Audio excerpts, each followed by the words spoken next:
Osakidetzako garbitzaile azpikontratatuek greban jarraitzen dute. Batzuek 85 egun daramazate lanera joan gabe elak deituta.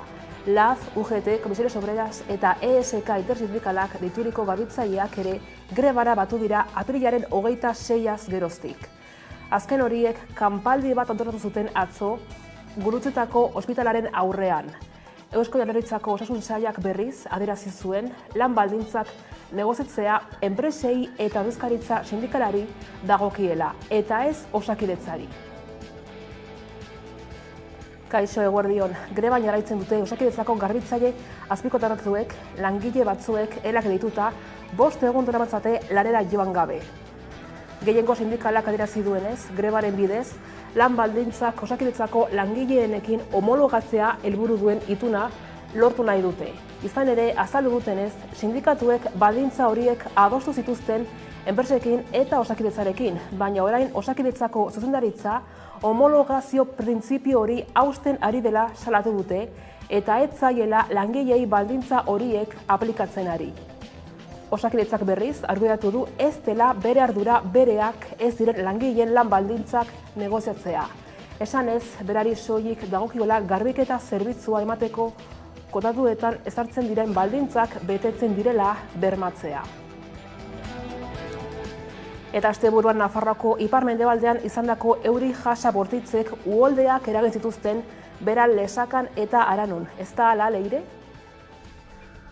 Asteburuan Nafarroako ipar-mendebaldean izandako euri jasa bortitzek uholdeak eragin dituzte Lesakan, Beran eta Aranon.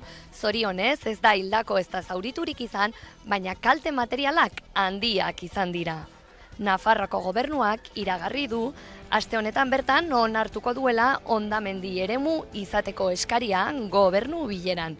Bitartean, kalteak jasan dituzten personek zuzenean joal izanen dute ekonomia ministerioko aseguruen konpentsazio partzuergora.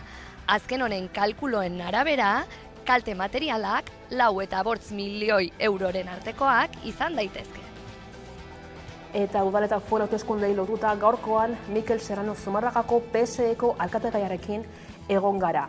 Eta zer erantzun duen industria eta enpleguari buruz? Galdetu diogunean, ikus dezagun.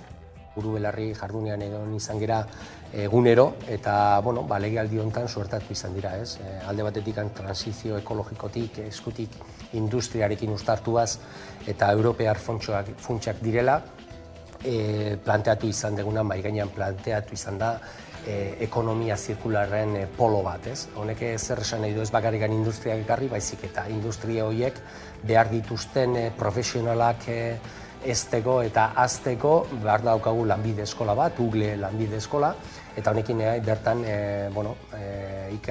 ikasketak bideratuko ditugu, masterrak direla, ikasketa ezberdinak direla, bertan ebai behar diran, eta enpresa honek plastikoaren inguruan eta ekonomia zirkular horren inguruan behar dituzten profesionalak sortzeko. Bestetik, gaur hasi da Munduko Bankuaren Kongresua Barakaldoko beken eta ekin diete protestei. Innovate for Climate izenburupean Munduko Bankuak hainbat aditu elkartuko ditu klima larrialdiaz aritzeko.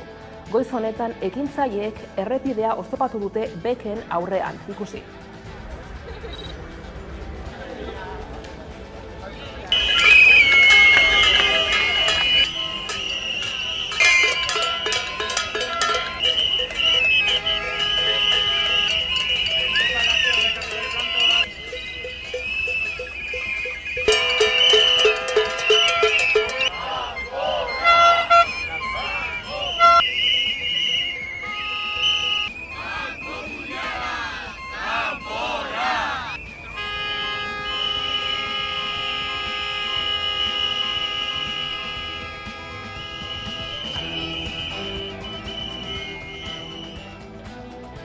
Eta Elkar Fundazioak dagoeneko iragarri du norentzat izango diren aurtengo Elkar sariak. Alde batetik ikastolen elkarteak ibilbidearen Elkar saria jasoko du eta bestetik Eusko Ikaskuntzak proiektuari Elkar saria jasoko du. Maiatzaren 25ean izango da sarituen ekitaldia Elkar Fundazioaren Aldunako egoitzan Gipuzkoan.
eguneko titularrak aipatuta heldu ere zaiogun eguneko gai nagusiari.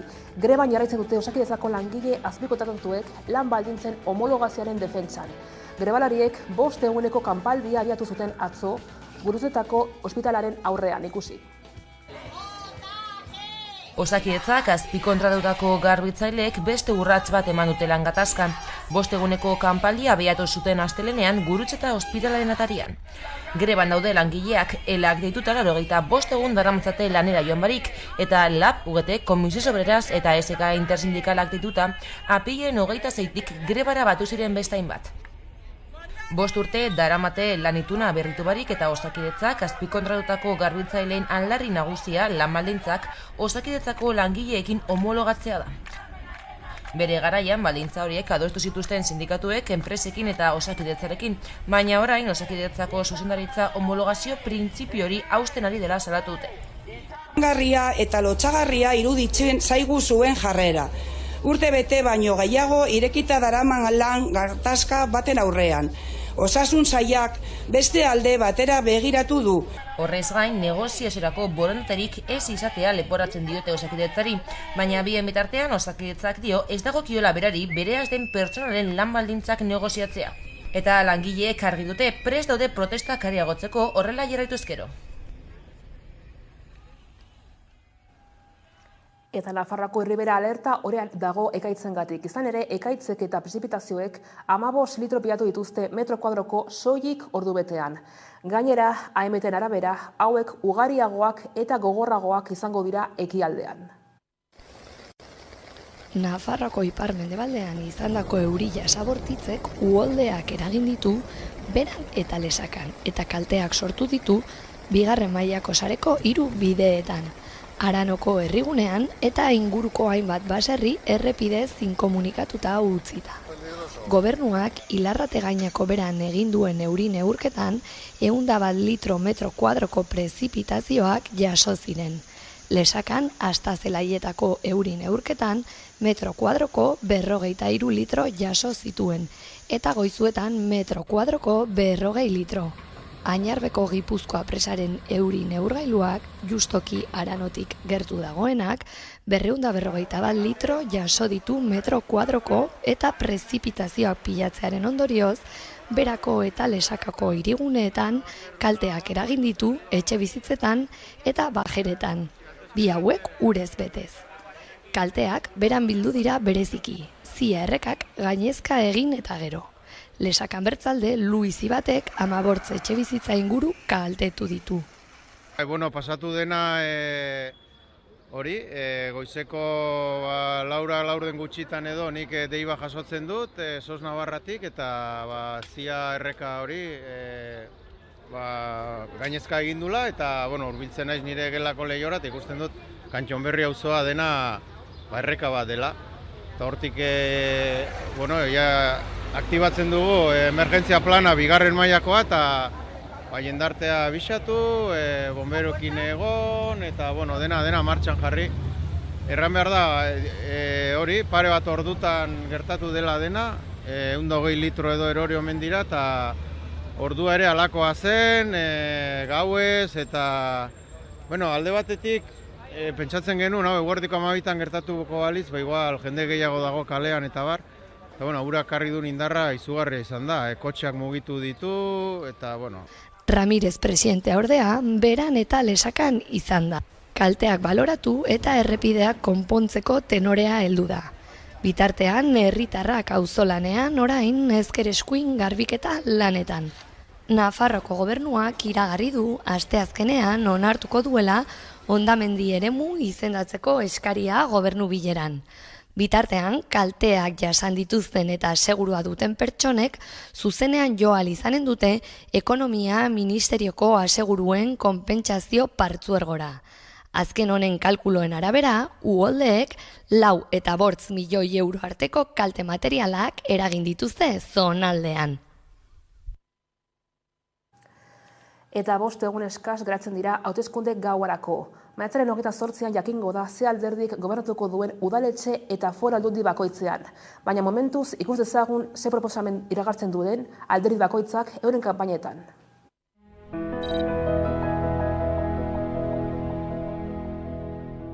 Eta horregatik eskatzen dugu botoa. Alkilerrak topatzeko, beste etxe bizitza politika egiteko, beste politika industrial bat egiteko, euskara eta euskal kulturaren defentsa bestera batetara egiteko, korrupzioari ateak ixteko. Norabide argia eta kudeaketa ona behar ditugu aurrera egiten jarraitzeko. Eta dezima gutxi batzugatik baitare kolokan egon daiteke eskuina, ultraeskuina gobernuetan sartzea. Durango denontzako lekua dago. Horretarako gure proposamena nazioarteko etxea egitea da. Denok batera.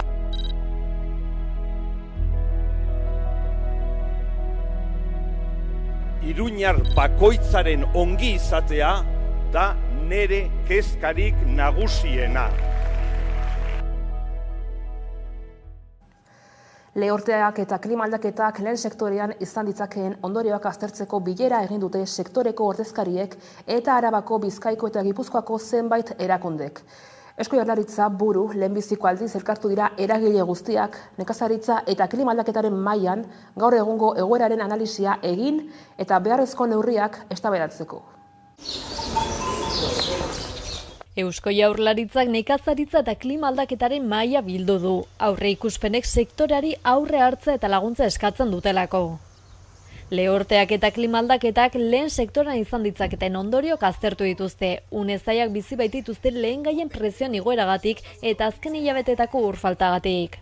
Uzta txikiago dago eta alde batetik belar gutxiago jaso da, batez ere Araban, Bizkaian eta Gipuzkoan zertxo bait gehiago, eta aberen elikadura zaila izango da eta gaina prezioak gora egin du. Lehorteak oraingoz euskal gizarte osoari eraginez badio ere gogor jotzen ditu nekazaritza eta abeltzaintzako profesionalak.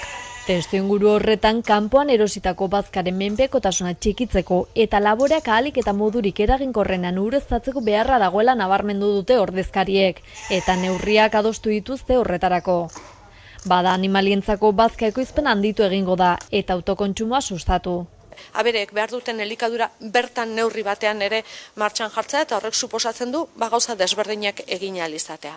Ur hornidurari erreparatuz gero uraren Euskal Agentziak txosten batean adierazi duenez egungo egoera duela urtebete baino txarragoa da. Naiz eta betetzen maila 70% gorakoa den Euskal Autonomia Erkidegoko urtegietan. Larrialdi neurririk hartzera eramaten ez duen egoera bat bada ere, kontuan hartu behar da joera horrek jada ekosistemetan duen eragina. Ildo horretan ekimen sorta bat planteatu da. Ur hornidura bermatu egin behar dugunez, ur hornidurako sistema osoa, azpiegitura osoak hobetu egin behar diala, indartu egin behar dirala, eta ditugun galderak baita ere gero eta gutxiago izan daitezen hobetu behar dugula. Horrela ur faltak ganaduaren elikaduran eta baratzen mantentzen eragin ditzaken arazoak arintzen lagundu nahi da.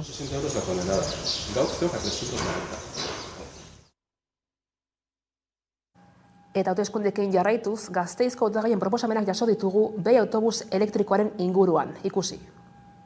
Behi oso proiektu interesantea da, oso proiektu berria da, eta ez bakarrik hori, momentu honetan Madrilen ari dira kopiatzen behi bezalako proiektu bat. Nik uste hasieran bazegoen kontra zeuden pertsona batzuk, baina gero eta gehiago, aldaketa nabarmena, gero eta jende gehiago dago behiren alde. Pentsain behar duzu, zenbat jende igotzen den behira. Inoiz baino gehiago, lehen L2 izeneko linea zeukan, baino askoz gehiago, ezta? Horrek esan nahi du jendea oso pozik dago behirekin, bereziki erabiltzaileak oso pozik daude autobus honekin, eta nik uste dut bide horretik joan beharko garela. Elektrifikatu behar dugu Tubisaren nolabait, autobus guztiak, ezta? Hori da bidea eta horretan ari gara. Uste dugu gaur egungo Tubisako flota berritu egin behar dela, uste dugu arazoak egon direla azken boladan, eta uste dut hori dela seinale inbertsio gutxi egin direla azken urteetan. Uste dugu elektrifikatu egin behar dela flota, eta elektrifikatu behar da flota osoa. Eta guk konpromisoa ematen dugu inbertsio handiagoak egiteko horretan. Uste dugu horretan etxeko lanak atzeratuta dabiltzala. Behiarekin, arazoa ikusten diote auto pribatua egunero erabiltzen dutenek. Gure ustez, saiatu egin behar gara, garraio, jasangarri, publiko, seguro eta osasungarria ematen hiritar guztiei. Ikustekoa da ondorio onak ekarri dituela eta gero eta gehiago behia erabiltzen dela gure auzokideen partetik. Baina egia esan behar da, gobernua, PNV, EAJak eta Alderdi Sozialista ez du lan egin jendearen eskutik, ez du entzun jendeari eta azken finean honen ondorioa da hori jendea deserosoa egotea, baina behia aukera ona zen eta eman behar genuen pausua zen, ze garraio publikoaren elektrifikazioa egin behar genuen. Abiadura handiko trenaren proiektuaren harira, Espainiako gobernuak hasi ditu dagoeneko ibilbidearen zundaketa lanak Aralarren, Nafarroan. Gipuzkoako udalek jaso dute dagoeneko lan hori buruzko dokumentazioa, besteak beste Atangoak eta Idiazabalagoak. Baina oraindik erabakitzeke dago korridorea nondik egingo den, Ezkiotik edota Gasteiztik. Aralarko zundaketa lanekin hasi dira abiadura handiko trena hortik igarotzeko aukerekin. Eremu horretako udalek, Idiazabalgo eta Atango udalek jaso dute azterketak egiteko baimen eskaria. Orain zehazteke dago baina, Nafarroaren eta Euskal Herriko atelakoaren lotura nondik egingo den, Gasteiztik edota Ezkiotik. Duela hilabete batzuk, instituzioek argi utzi zuten zein aukera lehenesten zuten. Espainiako gobernu eta Nafarroa Gasteizen alde agertu ziren, Jaurlaritzak Ezkioko lotura nahiago zuenean. Lehenengo kasuan Altsasu Gasteiz aukerak azpiegitura bikoiztea eskatzen du. Ibilbide luzeagoa izango litzateke eta zentzu horretan eragin zabalagoa izango luke Sakana bitan zatituz. Sakanari eta Lautadari eragingo die oztopo natural eta sozial gisa, bertako biztanleek lurraldarekin duten harremana modu garrantzitsuan aldatuz. Ezkioko aukerari dagokionez alternatiba honek bere gaindakar askoz laburragoa dela, baina bi aukeren arten garestiena. Aurrekontua 2.000 milioi eurokoa litzateke. Gainera zailtasun tekniko handiagoak ditu AHTak Aralarko mendigunari aurre egin beharko bailioke. Plana 21 kilometroko tunelekin zulatza da, gutxi gorabehera Lakuntzatik Ezkio itsasoko geltokiarekin lotu arte. Ezkiotik barrena Donostia eta Iruña 53 minutuan lotuko lituzke AHTak, Gasteiztik barrena berriz ordubetean. Era berean Gasteiztik Iruña Bilborekin 40 minutuan eta Ezkiotik ordubetean. Bien arteko ezberdintasun nabarmenena iraupenean dago. Momentuz ez dira akordio batera iritsi, baina lotura alde batetik edo bestetik egin bi proiektuekin aurrerantz jarraitzen dute. Izan ere Espainiako garraio mugikortasun eta hirigenda ministerioak dagoeneko eman ditu Aralarren egin behar dituen zundaketa lanekin hasteko lehen pausoak. Gipuzkoako udalek dagoeneko jaso dute lan hauen dokumentazioa eta baimen eskaria.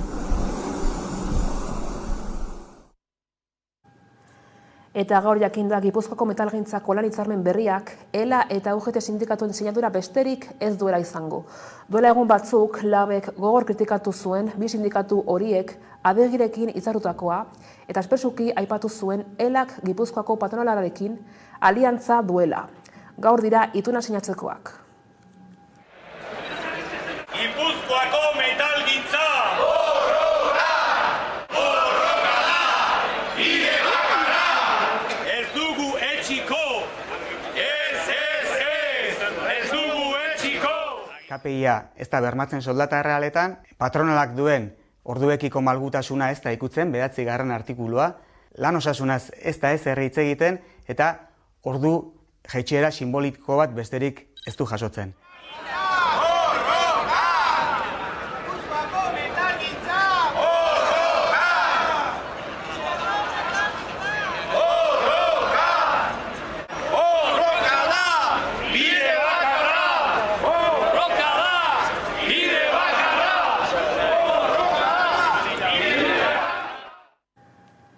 Bestetik, Arabako zahar egoitzetako langileek lehenengo greba eguna abiatu dute ELA eta LAB sindikatuek deituta. Alde batetik, Arabako lehen hitzarmena negoziatzea eta sinatzea exigitzen dute, eta beste alde batetik, Bizkaiko eta Gipuzkoako adinduen egoitza pribatuen baldintzak izatea eskatzen dute. ELA eta LAB sindikatuek bi greba egun deitu dituzte maiatzaren 23an eta 24an Arabako adinduen egoitza pribatuetan eta etxebizitza komunitarioetan. Lehenengo greba egunean manifestazioa egin dute Gasteizen. Arabako lehen hitzarmenaren negoziazioan patronalen blokeoa salatu dute. Azaldu dutenez, urrian egin zituzten lehenengo manifestazioak eta grebak, eta egoera aldatu ez denez, aldarrikapenak berriz kaleratzea erabaki dute. Nahi duguna da Arabako lehenengo hitzarmena, eta bigarrena da Bizkaia eta Gipuzkoako ekiparazioa. Azken finean, langile hauek 1.782 ordu lan egiten dute, 1.000 eurogati, eta Bizkaian 1.582 ordu 1.200 eurogatik. Orduan nahi duguna da haien ekiparazioa. Osea, lan berdina, soldata eta baldintza berdina. Negoziazioa guztiz blokeatuta dago, guk etengabe aldatu dugu gure eskaera, gure plataforma, soldaten aldetik, eta orain egoera, da azken mai negoziatzailea martxoan izan genuela, martxoaren 15ean, eta gaur egun ez daukagu inolako erantzunik. 4 urte baino gehiago daramatzate sektore honetarako hitzarmen bat eskatzen. Sindikatuek sektore feminizatuko langileak eskertzeko eta baloratzeko premia aldarrikatu dute. Arabako Foru Aldundiari eskatu diote zaintzak negoziotzat ez hartzeko eta azpimarratu dutenez zaintzak publikoak izan behar dira. Maiatzaren 23an manifestazioa egin dute 11etan plaza berritik Aldundira. Maiatzaren 24an berriz 11etan elkarretaratzea antolatu dute Los Desamparados plazan.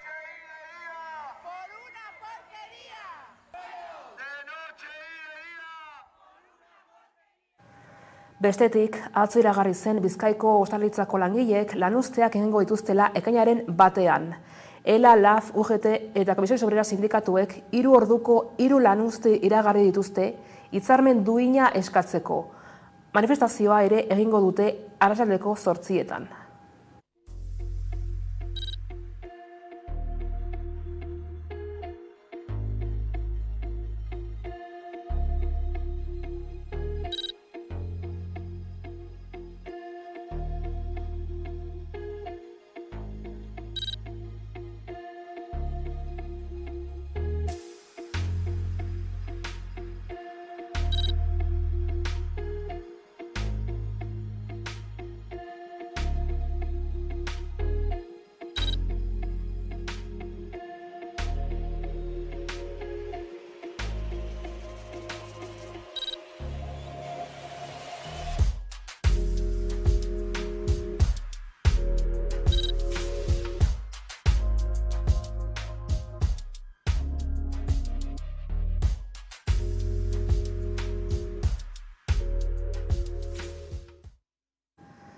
Gaizaldatuta berriz, asteburuan jazo direnei begira, omenaldietarako tartea izan da Nafarroan, ez da Leire?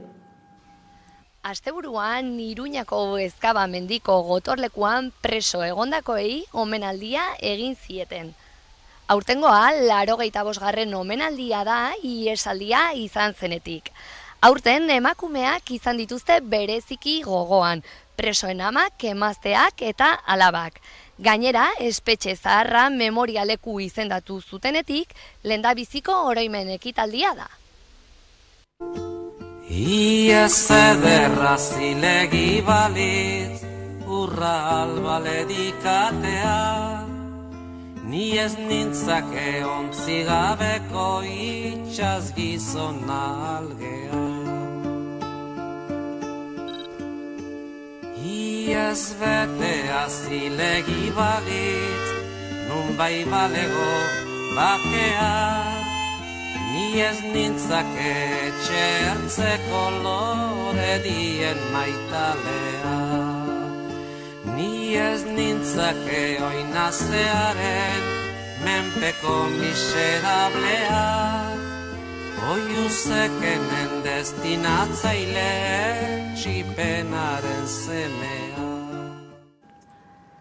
Horrez gain, omenaldiez gabiltzala, Ezkabako gotorlekuan ere ekitaldi bat izan da asteburuan. Zer gehiago dakigu Leire?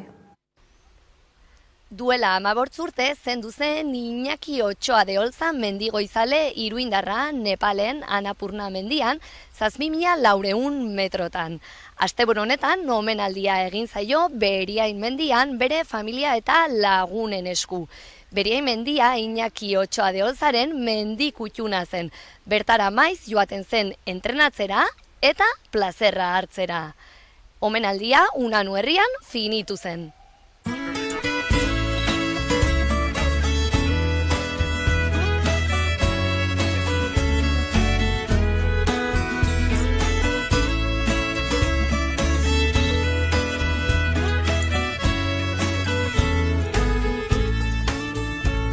Baitango lurraldetan non geratzen den denbora, non ez dagoen arnaz bideri, non ez goazen inora, non oiukatzen urbiltzen garen erraldoiaren ondora, igona zazu nire mendira, zure gailurretik gora.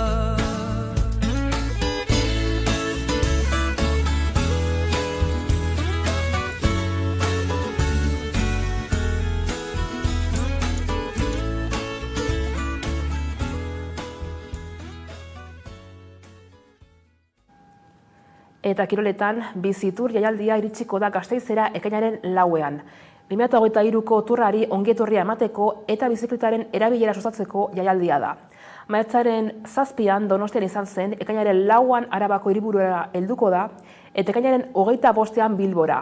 9 kilometroko ibilbideak Gasteizko erdigunea zeharkatuko du.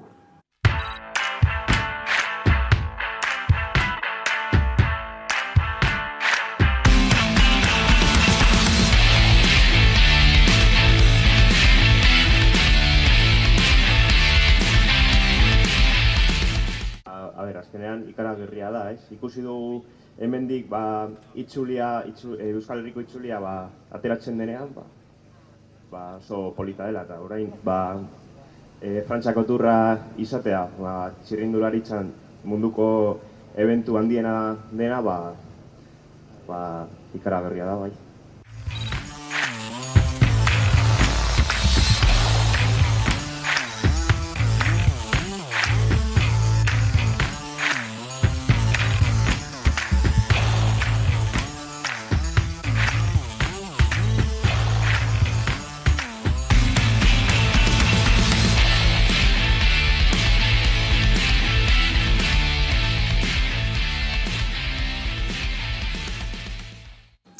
Eta elkarrizketari tartea zabalduko diogu orain. Gaurkoan Mikel Serranorekin egin dugu hitzordua, Zumarragako PSeren alkategaiarekin.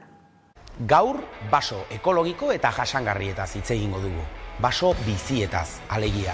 Nafarroaren azaleraren parte importante bat ordezkatzen dute. Gure bioaniztasunaren gordale dira. Ura edo oxigenoa bezalako elementuak eskaintzen dizkigute. Eta gizakiarentzako natur baliabide bikainak eskaintzen dituzte. Hortaz hitz egiteko erreportaje interesgarri bat eskainiko dizuegu. Eta beti bezala solasaldi eder bat. Bukatzeko, gure ahosapaia gozatzeko errezeta eder batekin eta goxo batekin amaituko dugu. Beraz, ongi etorri denon topalekua den geltoki honetara.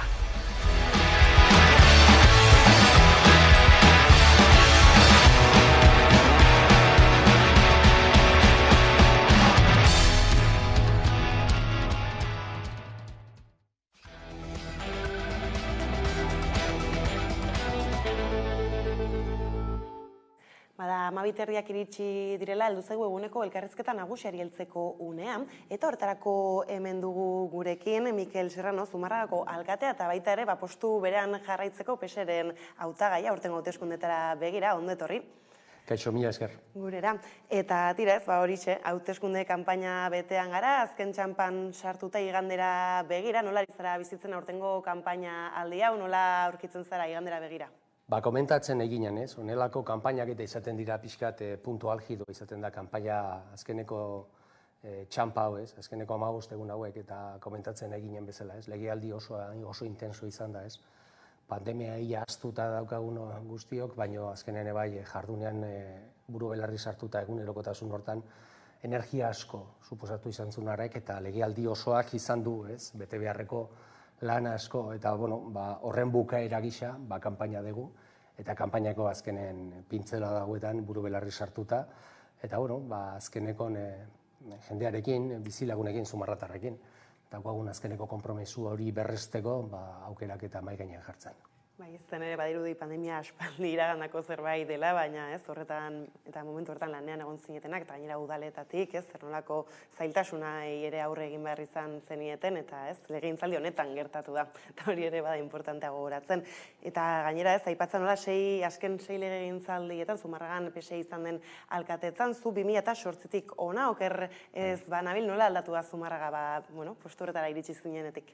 Eraldaketa handiak izan ditugu, ez? Bai egia dela gure zeina identitate delako horiek ematen duela, ez? Aukera askotan ebai jendearekin hurbiltasun eta gertutasun hortan izateko. Nik askotan esan dut, alkatetza ez dagoela bulego baten, baizik eta Zumarraga osoko bide plaza edo iskin guztietan, ez? Eta herritarrekin harreman horrek ematen du aukera, diagnostiko hori egiteko, zein dan Zumarragaren dauzkan beharrak, eta hortik aurrera planteatu, ez? Behar horiei aurre egiteko proiektu ezberdinak.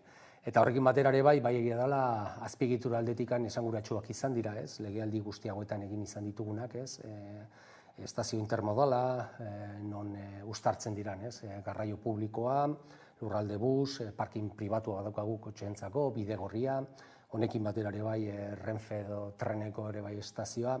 Hortaz aparte interpretatu zentroa, esanguratsu izan da gure pixkat joia dela korona dan Antioko Baselizaren inguruko interpretazio zentroa, museo bat egin eta bertan ebai restaurante bat egin. Bertatik ibilbide paisajistiko bat oso esanguratsua danak eta guztio konbidatzen ditutenak, Zumarraga gerturatu, Baseliza ikusi eta bertatik Zumarratarraz eta Zumarragaz disfrutatzeko. Eta honekin batera ere bai eraldaketa oso nabari bat. Azken finean bai irisgarritasuna oine danon ahotan daukagun hori, aspalditik Zumarran hasi ginen, eta horren adibide ditugu, zaharberritu izan diran kale asko, kale ugari, peatonalak egin izan ditugun batzuk, eta honekin batera ere bai jardunean segitzeko zaharberritze hortan pixkanaka gutxiko geratzen zaigu, baina ondio badaukagu lana.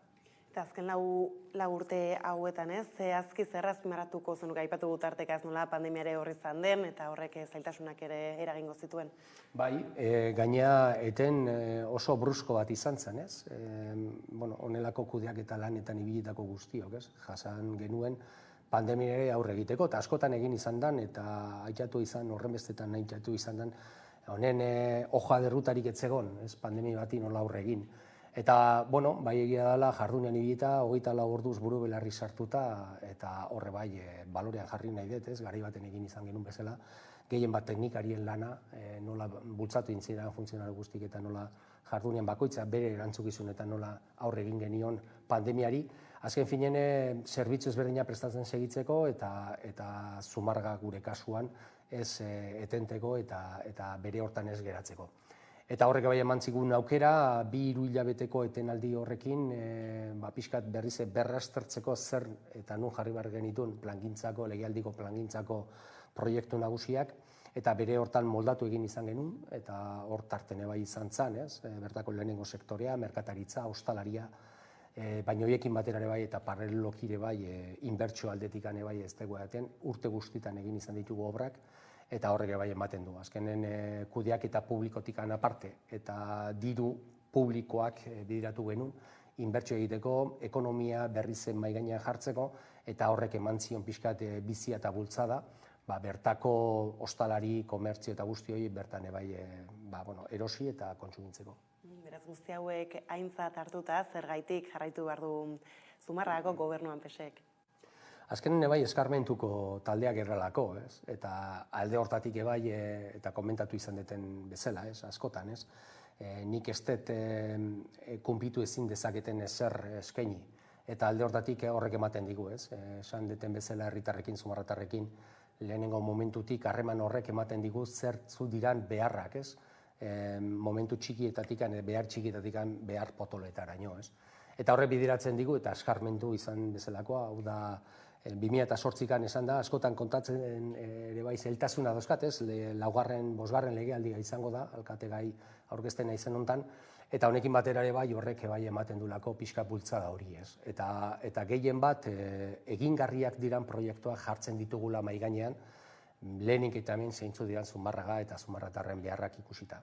Proiektuak aipatu dituzu, justu egun hauek boto askatzaz aparte badira, aurrera begirako programa jendarekin elkar banatzeko eta iritziak ere jasotzeko, asmo handiko programa bat aurkeztu duzue, datorren legegintzaldira begira nolako harrera izaten ari da?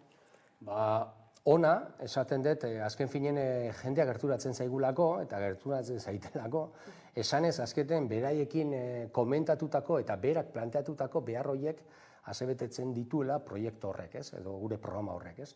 Honekin batera ere bai oso aitatu izaten da, irrisgarritasuna, auzoak eta bideratzeko eta lotzeko legealdi hontan azpiegitura nahiko potente bat, aszensore bat egin genuen, goiko partea, beheko partearekin lotzeko, eta honekin batera goiko partearen zaharberritze lan horietan buru belarri sartuta gare. Beraiek bai ikusi izan dikutelako, beharrak orain dela 30 urtekoak direla, eta honekin batera ere bai, mahai gainean jarri izan ditugula, praktikamente Zumarragako auzo guztietan orain arte izan ditugulako ekimenak eta izan ditugulako obrak, baino jardun hortan segitzeko intentzioz gabiltzelako. Bai, aipatu dituzu honekin herritarren kezketariko batzuk, normala den moduan irisgarritasunak badu importantzia handia herrian, eta horretaz apartez programari bere osotasunean erreparatuta sakontzen hasi baino lehen zer-nolako politikak ditu erdigunean, lehenago ere orain parte hartzeaz ere aritu zara inandi batean? Bai, guk ulertzen dugun parte hartze prozesu ezberdin horiek jendearekin egoteaz aparte ere bai sortuak izan dira legealdi hontan foro ezberdinak non beraiekin partekatutan ikusten dugu Zumarragako geroa eta ibilbide hortan bide lagun izango ditugu, ez. Nagusien aldetikan badaukagu hor Consejo de Mayores delako foroa hori uztartuta, beraien bere perspektibatik eta bere begiekin nola ikusten duten eta ze behar dauzkaten Zumarragak. Aurreko legealdian inbertsio oso importante bat egon zen zahar egoitza dan hortan, goiti bera zahar berritu egin genuen 4 planta daukan egoitza bat, justo zentroan plazan eta Zumarratikan oso, udaletxetikan oso gertu, eta aura goiti bera zahar berritu izan zen beraiek behar dituzten zerbitzu horik eskaini ahal izateko.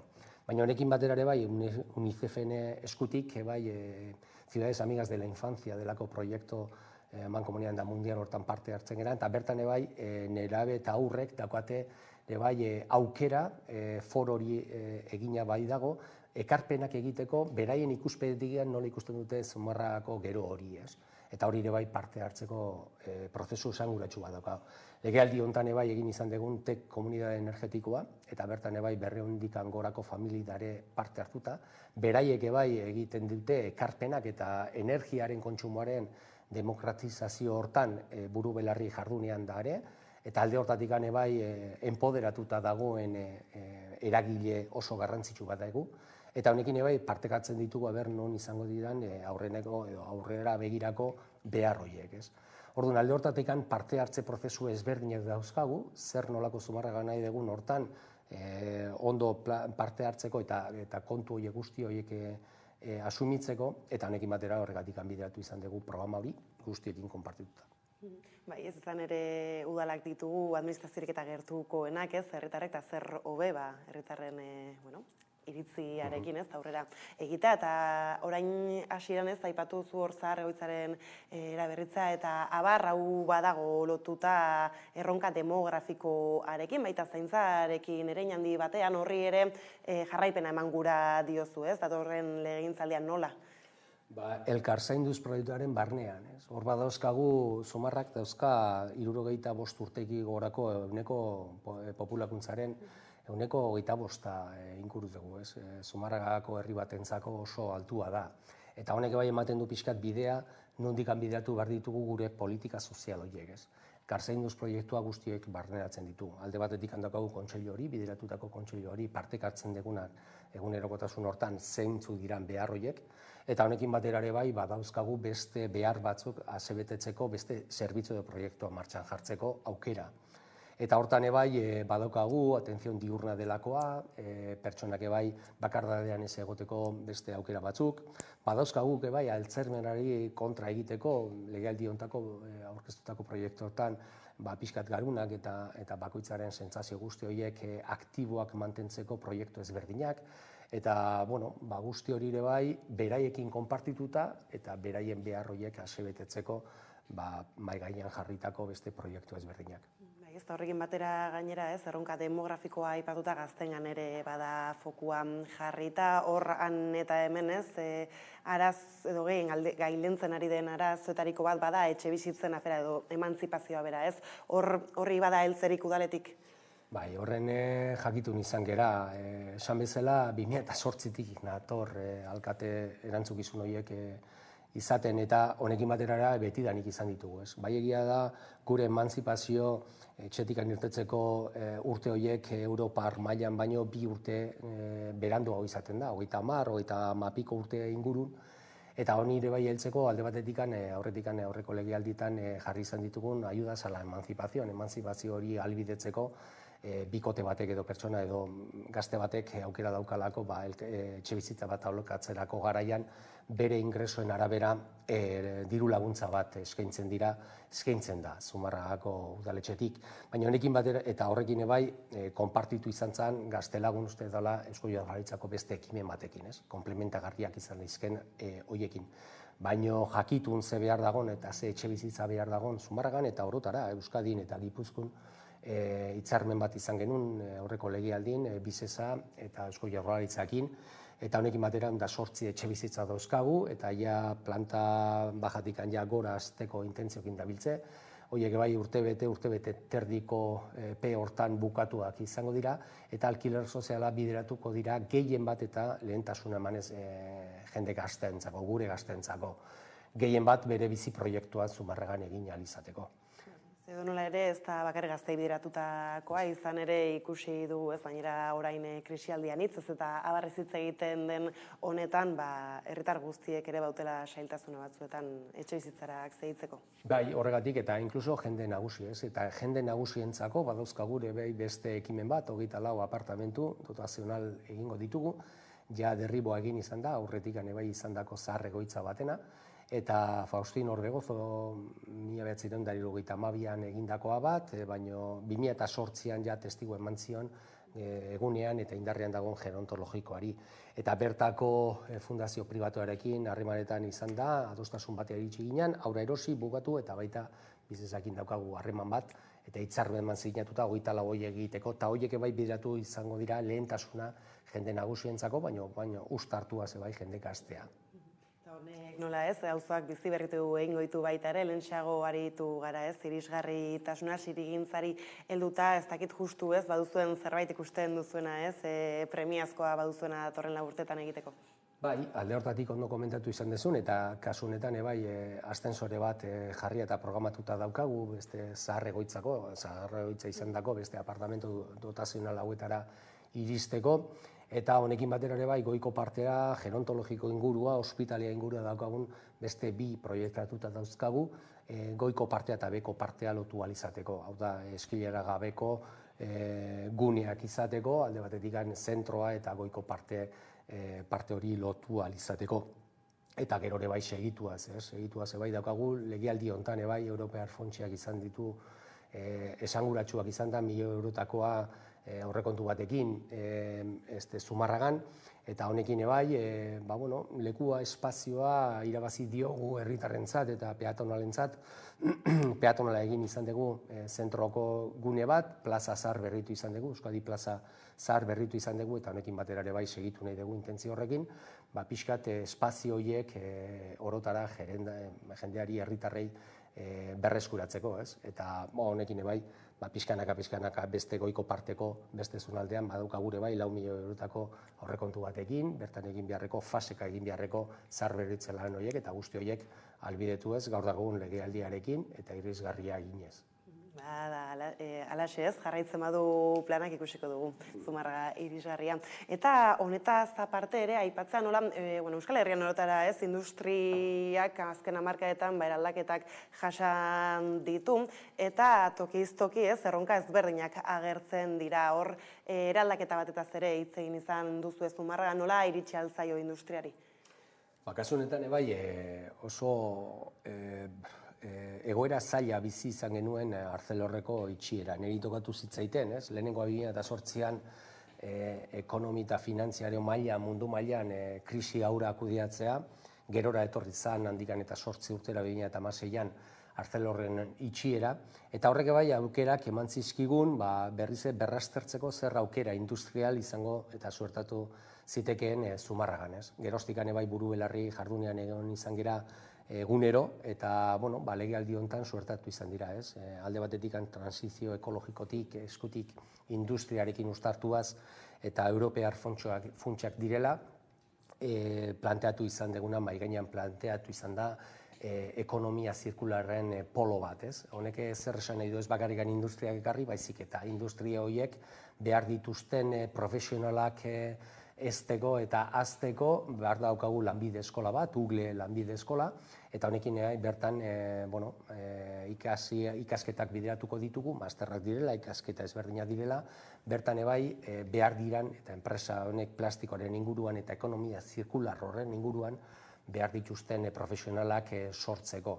Eta honekin batera ere abia puntu oso esanguratsu izan da. Ekonomia zirkular, plastikoaren ekonomia zirkulara, gerora begira aukerak eskaintzen duen industria bat alako, eta honekin batera buru belarri sartuta garelako. Eta alde mahai gainean jarri nahi detena da, administrazio ezberdina, zu komentatu izan dezu, udalak izaten direla gertukoenak eta alde hortatik apalenak, humilenak, baina foru aldundikin, Gipuzkoako foru aldundikin harremanetan, honekin ministeritzekin, industria ministeritzekin eta transizio ekologikoaren ardura duen Teresa Reverakin beraiekin harremanetan izan ginen, eta horrek ahalbidetu izan du ekonomia zirkularreko plastikoaren ekonomia zirkularreko polo hori Zumarragara ekartzea. Esanguratsua da, lau administrazio guzti hauek bideratuta garela proiektu sendo baten ingurun, eta Gipuzkoantzako estrategikoa dan eta Zumarragarentzako estrategikoa dan proiektu hortan goraipatu nahi dutena da administrazio guztiak izan degula, kogobernantza parte hartze prozesu guztietan bide lagun gerala eta danok eskutik hartuta goazela. Eta ekonomia hitz egiten gabiltzala, tokiko ekonomiari ere erreparatu behar diogu, hor bestak beste Zumarragan badugu entxutetsua azoka bera, hala ere komertzioen aldetik ere badukazue bestelako ekosistemat osatua, zer nolako osasuna du? Oso indartsu ibiltzen da, pandemi garaina berriz ere bai aitatuko dut, pandemi garaina oso murriztuak izan ziran, guztiok gertutasunetik lehenengo sektoreko produktu guzti horiek erosteko aukera, baina bai egia dela horrek bai ahalbidetu zula, berriz planteatzea eta askartzea guk gure plangintzan pixka gerora begira planteatu genuzkan ekimen batzuek indarrean jartzeko. Eta lehenengo sektoreari begira zan Zumarrako azoka.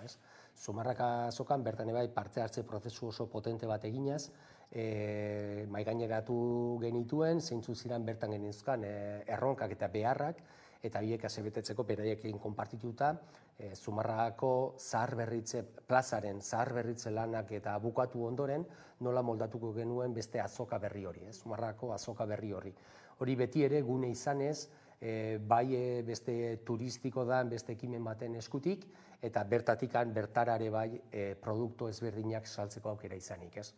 Bertan lehenengo sektorearekin binkulatutako dauzkagu 19 bat postu, eta guzti horiek Zumarragara larun batero zapaturo etortzen dira, eta guk balorean jarri nahi deguna bai gure salmenta horiek bertati bertara egitera. Internet ondo dago, eta honekin bai beste aukera bat eman zanez, klik eta jaso beste proiektu baten ingurun, baina guk sustatu nahi deguna da bertati bertara produktuak ikusi eta produktu horiek erosteko aukera. Eta honekin batera ere bai, gero komertzioarekin eta ostalarekin bere plangintza osotasun batean sortatu izan da, eta bertako ekonomia nahi dugu pixkat berriz indarrean jarri, eta guzti hortarako behar dirantzuri guztiak jorratuz eta jarriz, aurrera begira Zumarrara bai pixkate eta indartsuago suertatzeko. Aipatzen dituzunak eta garaiotan klik eta jaso esan duzula, azkenan teknologia berrietara ere nola egokitu behar garen une oro, eta zurrendik hor udaletik ere ibiliko zarete lan handiak egiten. Europear funtsetara aurkeztutako proiektuetan Zumarrako azoka zegoen, eta bertan bai digitalizazioare bai parte oso garrantzitsu bat izan da. hortarten bai Gipuzkoan izanatik bai famosoa izan danakoa, ez? Eta nahiko ikamika suertatu izan da, gehien bat igual lehenengo sektoreko produktuak izan dituzten nagusiekin, ez? Pixkat belaunaldi aldaketa bat dago, eta alde hortatik bai gauzak bai txukun egin behar dira, eta alde hortatik bideratzen da tiket bai bere hortan eta zena daukan proiektu hori, baina gero hori egokitzeko hortatik egin izan dituko formakuntza tailerrak, eta honekin bai digitalizazio aldetik beste ekimen batzu mahai gainean eta aukera emateko, aukera eman zaie bertan egiteko, ez. Horrek bai izan du esanguratsua, esan bezala, Europear fondoak izan ditugu ondala ia 2 urte, eta oso arrakasta handia izan du eta oso azeptazio ona. Gero gaur egungo testuinguruak ere bultzatzen gaitu trantsizio energetikoan, jasangarritasunean pentsatzera, ez? Proposamenak egitera, hasieran lehen balorazioetan, ez? Azken urteetan egindako ibilbide horretan aipatu dituzu batzuk, aurrera begira zer edo nondik jorratu nahi duzu heldu hori? Alde hortatik ekimena pixka sakondu eta indartu, ez? Zumarragatek tokiko energia komunitatea horri ere bai indarra eman, ez? Gogoratu nahi dut, Zumarra izan dela Euskadiko lehenengo komunitate energetikoa sortu izan zana, ez? Tokiko energia komunitate hori sortu izan zana. Hori jorratzen jun, bai ikastetxe batekin ari gera harremanetan, beraien zapaiak bai erabiliaz komunitate honi orain arte 200 bat lagunen edo familiaren ekarpena dauzkagun hortan beste 100 batera egiteko, zerrenda dago, sartzeko zerrenda dago, eta horrek bai albidetuko du pixkat hori ere bai handitzeko. Eta honek ematen duna da energiaren demokratizazio hori orain arte eta askotan aitatzen dana, ez? Azkenen bai esanguratsua izaten da gure energiaren faktura hortan, argindarraren faktura hortan, plakaen gatik 120-130ko jetxiera bat daukagula, eta gero 170 beste 170 horren ingurukoa erosketa mankomunatuak albidetzen du komerzializadora danadakorekin hizketan egin dage alik eta preziorik onena lortu, ez. Hori indartuz eta hori sakonduz goaz aurrera. Eta honekin bestela beste atal bat daukagu, tokiko energia komunitateo industriala nahi degula sortu, hortan ari gera, Zumarrako 27 enpresaekin tarten abegia hizketan, eta ja bidera eginez goaz, eta honekin batera ere bai, pixkat alde hortatik autokonsumadan hortan, eta transizio energetikotan eta bide lagun behar ditugun beste administrazio guztiak kontutan hartuta,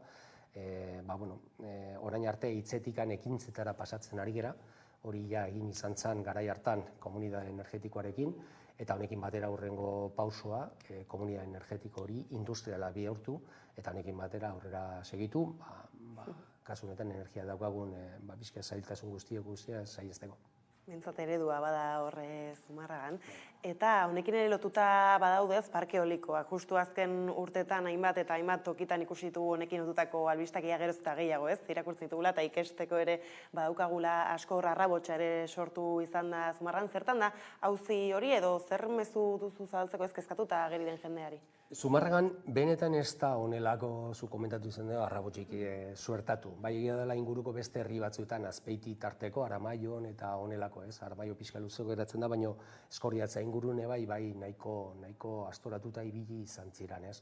Zumarragan ez da honelakorik suertatu, bai egia dela lehenengo momentutan eta Eusko Jaurlaritzaren plantamentu hortan txintxeta jarrita, eta Zumarra Azkoiti, Azpeiti hor gune eta muga diran oleta inguruneko beste gune horietan jarri izan ziren, ez.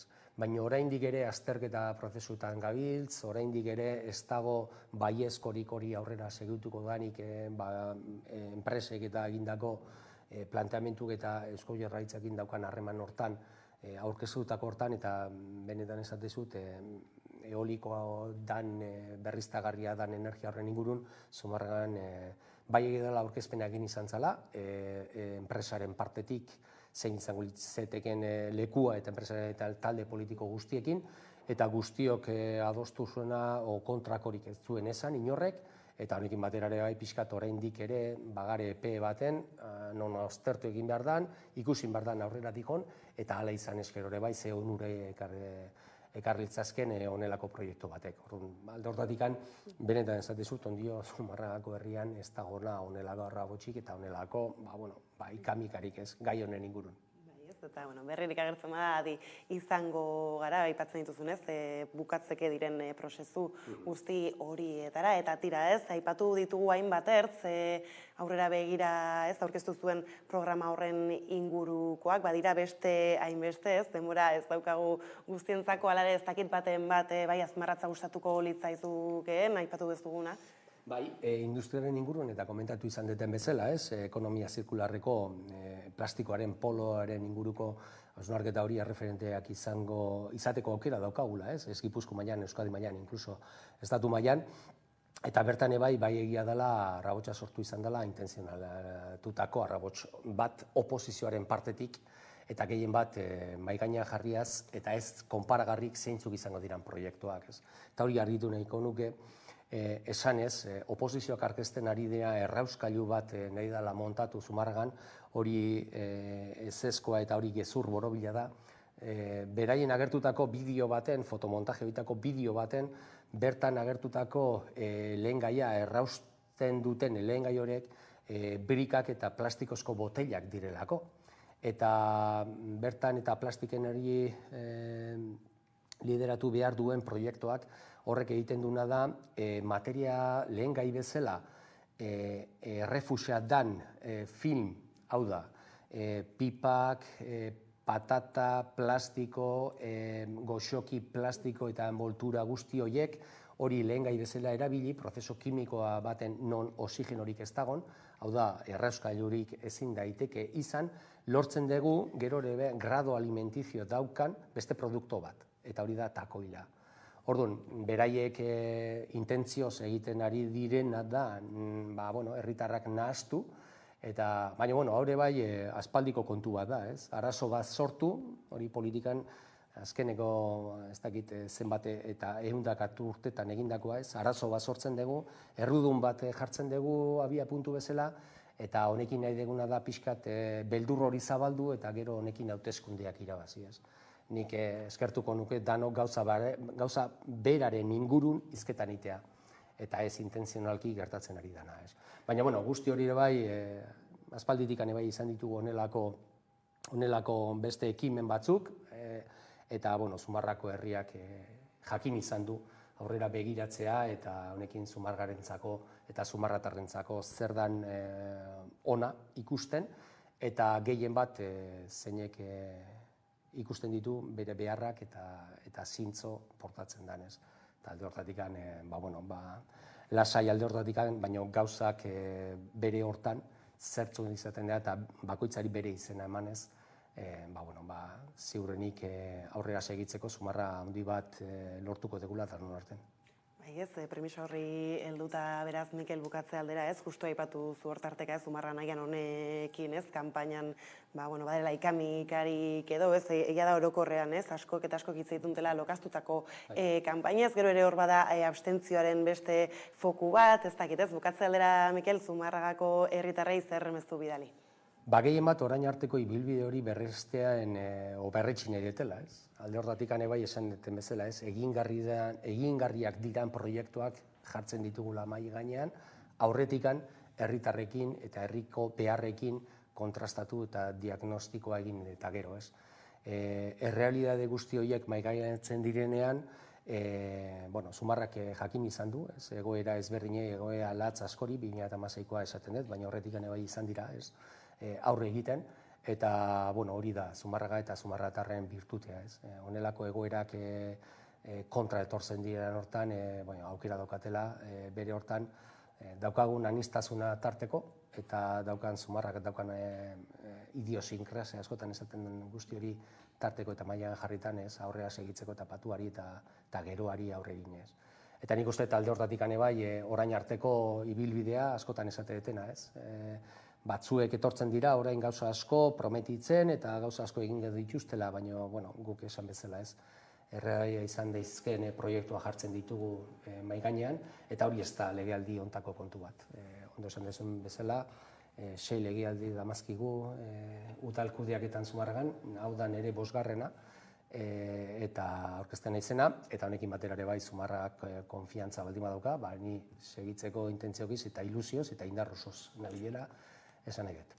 Hortxe Zumarragako alkatearen eta PSren hautagaiaren mezua, mil esker Mikel Gaurrekin tartetxo hau hartzearren. Mil esker zuei gonbidapetagatik. Eta horrela iritsi gara albistegiaren bukarara, besterik ez gure aldetik, horiek izan dira gaur eguerdiak gurean gaur utzi dituenak. Gogoratu guztiak eta gehiago nahi duzuen aldiro 11.eusataren eskuragarri. Gero arte ondo izan.